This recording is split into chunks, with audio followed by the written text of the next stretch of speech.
ವೀಕ್ಷಕರೇ, ನಮ್ಮ ಚಳ್ಳಕೆರೆ ಟಿವಿಗೆ ಸ್ವಾಗತ. ಇಂದಿನ ಪ್ರಮುಖ ಸುದ್ದಿ. ಬಂದಿ ನಿವಾಸಿಗಳು ತಮ್ಮ ಆರೋಗ್ಯ ಸಮಸ್ಯೆಗಳನ್ನು ಮರೆಮಾಚದೆ ಸಂಬಂಧಿಸಿದ ತಜ್ಞ ವೈದ್ಯರಿಂದ ಪರೀಕ್ಷೆ ಮಾಡಿಸಿಕೊಳ್ಳುವ ಮೂಲಕ ಸೂಕ್ತ ಚಿಕಿತ್ಸೆ ಪಡೆದು ಆರೋಗ್ಯ ಕಾಪಾಡಿಕೊಳ್ಳಬೇಕು ಎಂದು ಜಿಲ್ಲಾ ಕಾರಾಗೃಹ ಅಧೀಕ್ಷಕ ಸಿದ್ದರಾಮ ಪಾಟೀಲ್ ತಿಳಿಸಿದ್ದಾರೆ.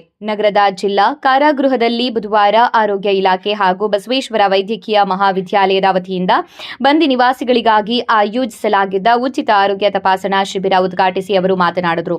ತಾಲೂಕು ಆರೋಗ್ಯಾಧಿಕಾರಿ ಡಾಕ್ಟರ್ ಬಿವಿ ಗಿರೀಶ್ ಮಾತನಾಡಿ, ದೈಹಿಕ, ಮಾನಸಿಕ, ಸಾಮಾಜಿಕ ಮತ್ತು ಆಧ್ಯಾತ್ಮಿಕವಾಗಿ ಸದೃಢವಾಗಿರುವುದೇ ನೈಜ ಆರೋಗ್ಯವಾಗಿದೆ ಎಂದಿದ್ದಾರೆ.